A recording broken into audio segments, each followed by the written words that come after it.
Bem-vindo ao Vexa. Aqui, cada história é mais do que um conto, é um aviso.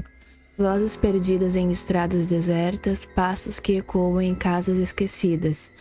Figuras que aparecem quando a tormenta apaga todas as luzes. Antes de começarmos, deixe o seu like, inscreva-se no canal e ative o sininho para não perder nenhum relato. Quero saber de onde você está assistindo agora. Escreve aí nos comentários. Apague as luzes, coloque o fone e se prepare para atravessar comigo o lado mais sombrio da noite, porque esta é apenas mais uma das histórias que talvez nunca deveriam ser contadas.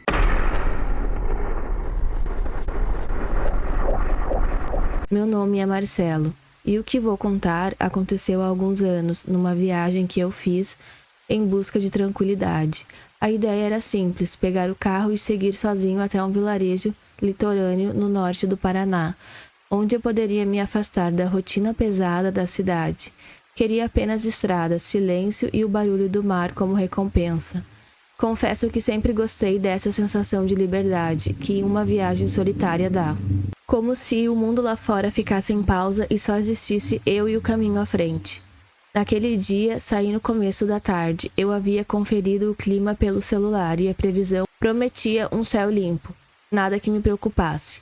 Com isso, segui tranquilo, atravessando trechos de campos abertos e pedaços de mata que se enroscavam nos morros ao longe. As estradas estavam quase vazias, e isso me dava uma paz enorme. Lembro de baixar o vidro, sentir o vento bater no rosto e pensar que aquela era exatamente a escapada que eu precisava. Mas essa calma durou pouco. As nuvens, que antes eram apenas um detalhe no horizonte, começaram a se mover com uma rapidez estranha. Em questão de minutos, o céu foi sendo engolido por um cinza pesado, e um vento frio começou a soprar. Achei que fosse apenas uma chuva passageira, dessas comuns no interior, e continuei dirigindo sem pensar muito. Só que logo a primeira garoa virou uma enxurrada. As gotas grossas batiam no para-brisa com tanta força que o limpador mal dava conta. A visibilidade caiu de repente, e o vento sacudia o carro como se fosse um brinquedo. O barulho dos trovões fazia o peito tremer. Era como se o céu estivesse rachando ao meio a cada estrondo. Eu tentei manter a calma, mas minhas mãos suavam no volante. Não estava acostumado a dirigir sob aquele tipo de tormenta, e comecei a sentir uma angústia crescer dentro de mim. Pensei em parar, mas não havia acostamento seguro, nem casas por perto, nem qualquer sinal de vida. Só o rugido da tempestade. Foi então que o carro tremeu. Primeiro uma vibração leve, depois um solavanco forte que me fez grudar os dedos no volante. Olhei para o painel e vi as luzes piscando, como se algo estivesse interferindo no sistema elétrico. Um zumbido estranho, metálico, começou a vir do motor. Eu senti o carro desacelerar sozinho, mesmo com o pé no acelerador. Era como se uma força invisível estivesse segurando o veículo. Consegui encostar no acostamento e desliguei o motor. O carro respondia com um ruído baixo e morreu de vez. Fiquei alguns segundos imóvel, ouvindo apenas o impacto da chuva no teto e o assovio cortante do vento. Lá fora, os relâmpagos riscavam o céu e iluminavam trechos da estrada deserta, por frações de segundos, revelando árvores tortas e sombras que pareciam se mexer. Tentei religar o carro, mas nada aconteceu. O motor não dava sinal de vida. Desci sentindo a chuva gelada me encharcar imediatamente e levantei o capô, olhei a bateria, os cabos, tudo parecia normal, mas eu não entendia muito de mecânica. O desespero começou a apertar, sem sinal no celular, sem casas por perto, sem ninguém passando na estrada. Eu estava completamente isolado. A sensação era de estar cercado por algo muito maior do que eu, e a cada trovão parecia que o chão inteiro vibrava. Molhado até os ossos, voltei para dentro do carro e fechei as portas. O silêncio ali dentro deveria me trazer algum alívio, mas não trouxe. Foi nesse instante que percebi algo que me gelou o sangue.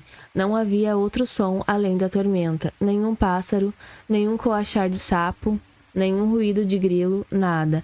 O mundo inteiro parecia suspenso, como se a natureza tivesse sido desligada de repente. Apoiei a mão na maçaneta para tentar sair de novo, pensar em caminhar até algum ponto de apoio, mas algo me fez congelar. Através do vidro embaçado, com o clarão de um relâmpago, Vi uma silhueta na beira da estrada. Era magra, alta e imóvel. Estava de pé, a poucos metros do carro, olhando diretamente para mim. Não sei como consegui distinguir aquilo em meio à chuva e à escuridão, mas não tinha dúvida do que vi. Meu corpo inteiro travou, o coração batia tão forte que parecia querer escapar do peito. A figura não se moveu, não se aproximou, não fez nada além de permanecer ali, ereta, encarando. Eu queria acreditar que era apenas um reflexo da minha mente cansada, que as luzes do relâmpago tinham me pregado uma peça, mas o instinto dizia outra coisa. Eu sabia que não estava sozinho naquela estrada, e preso dentro do carro sem poder ligar o motor, sem contato com ninguém. Percebi que a tormenta talvez não fosse o maior dos meus problemas naquela noite. Meu nome é Eduardo e até hoje carrego comigo o peso daquela noite que passei sozinho em uma cabana das montanhas do sul de Minas Gerais. Eu trabalhava como fotógrafo de natureza e sempre buscava lugares isolados para capturar imagens que transmitissem a força e a solidão da paisagem. Quando um conhecido me ofereceu a oportunidade de ficar por alguns dias em uma pequena cabana pertencente a um parente distante dele, uma construção antiga, afastada de tudo, encravada entre araucárias e cercada por colinas que no inverno ficavam brancas de geada. Aceitei sem pensar duas vezes. Para mim, aquilo soava como um retiro perfeito, silêncio e a beleza, oportunidade de descansar da correria. No primeiro dia, tudo pareceu maravilhoso. Caminhei pelas trilhas estreitas, fotografei o reflexo das árvores nos pequenos lagos cristalinos e perdi a noção do tempo, admirando os sons de verde e cinza que pintavam a serra. Voltei ao entardecer com a sensação de ter encontrado o refúgio ideal. Preparei uma refeição simples, acendi a lareira e passei horas revendo as fotos, satisfeito com o resultado. A cabana, com suas paredes de madeira antiga e o cheiro de resina misturado ao da fumaça, tinha uma atmosfera acolhedora, quase protetora. Mas essa impressão começou a se desfazer quando a noite avançou. A tormenta começou pouco depois de eu me deitar. Primeiro, o vento batendo nas janelas, uivando pelas frestas. Depois, a chuva, que caiu com uma força incomum, tamborilando no telhado como se alguém estivesse arremessando pedras contra ele. As rajadas sacudiam as estradas da cabana, fazendo-a ranger em intervalos que pareciam compassos de uma música estranha. Tentei ignorar, dizendo a mim mesmo que eram apenas as forças da natureza, nada fora do comum. Mas então, entre o barulho da chuva e do vento, surgiu outro som. Era algo suave, rítmico, com batidas leves em uma das paredes. Pensei que fosse um galho se chocando repentinamente com outra madeira. Mas o ritmo era regular demais, quase humano, como se alguém estivesse deliberando, tentando chamar minha atenção. Levantei, peguei a lanterna e olhei pela janela, mas vi a escuridão cortada pelas flechas de relâmpagos e a dança frenética das árvores. Voltei para a cama, irritado comigo mesmo, mas as batidas não cessaram. Pelo contrário, foram se aproximando. Às 3 da manhã, o barulho mudou de novo. Já não eram batidas, mas sim um arrasto lento, pesado, que circulava ao redor da cabana, raspando contra o chão encharcado. Senti um arrepio subir pela espinha. O som parecia me rodear, primeiro atrás da casa, depois na lateral, e a cada vez que eu acendia a lanterna e olhava, não havia nada. Finalmente criei coragem, vesti o casaco e abri a porta dos fundos. O vento me atingiu com tanta violência que quase derrubei a lanterna. A chuva cegava e o frio cortava como faca. O mais perturbador foi o silêncio repentino. O arrasto havia parado assim que pisei lá fora. Dei a volta na cabana, caminhando devagar, tentando iluminar cada canto. Não havia pegadas, não havia galhos caídos, apenas lama e a sensação opressiva de estar sendo observado. Quando voltei para dentro, fechei as janelas e as portas com força. Travei tudo o que podia, mas a sensação não passou. Sentei diante da lareira, o fogo ainda ardendo baixo, e fiquei escutando. Lá fora, a tormenta rugia, mas dentro da cabana o silêncio era sufocante. Já estava quase amanhecendo quando ouvi um estalo claro vindo do corredor. Não era a madeira se contraindo por causa do frio. Era diferente, ritmado como passos. Lentamente levantei e caminhei até a sala. A porta, que eu lembrava ter fechado com minhas próprias mãos, estava entreaberta. A luz fraca da lanterna iluminou o chão e então vi pegadas.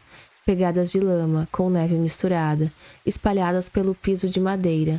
Mas a parte mais estranha era que não eram recentes. A umidade já tinha se infiltrado nelas, como se tivessem sido deixadas horas antes, talvez até dias. Meu coração quase parou, aquilo não fazia sentido. Eu havia chegado sozinho. Eu havia trancado cada entrada. Quem ou o que havia entrado antes de mim? A resposta parecia evidente. Eu não estava só desde o começo. O arrasto, as batidas e o silêncio da noite, tudo se encaixava.